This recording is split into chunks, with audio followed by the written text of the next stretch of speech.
La force est l'arme de ceux qui ont tort. Les autorités togolaises attendaient l'arrivée de la pandémie pour déployer les incongruités dont elles peuvent être capables. Si malgré l'obligation sournoise de se vacciner avant d'accéder aux bâtiments administratifs, on en vient encore à limiter drastiquement le nombre d'invités aux soutenances de mémoire en cours au Togo, alors il y a quelque chose qui ne tourne pas rond.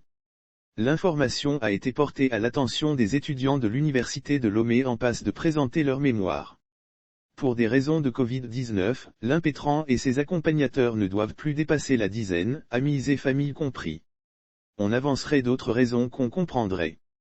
Mais si c'est pour prévenir la propagation de la pandémie, il y a alors quelque chose qui ne tourne pas rond.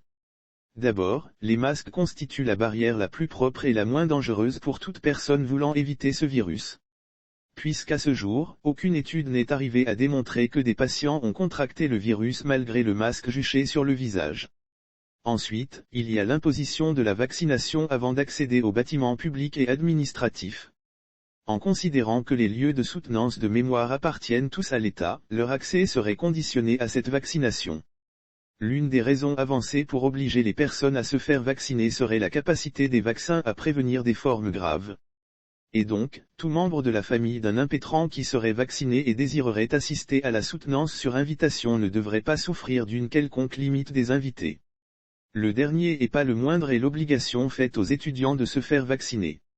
Mais avec la mesure imposée par l'Office du brevet de technicien supérieur, OBTS, de limiter à 10 le nombre d'invités, on se demande alors à quoi aura servi de se vacciner si on ne peut pas assister à la soutenance de son enfant.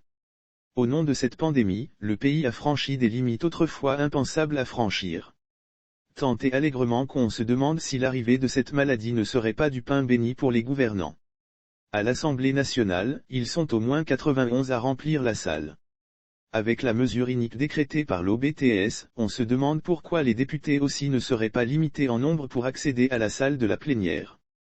Trop de restrictions qui font dire que le zèle devrait être une médaille à décerner aux autorités togolaises dans la gestion de la pandémie.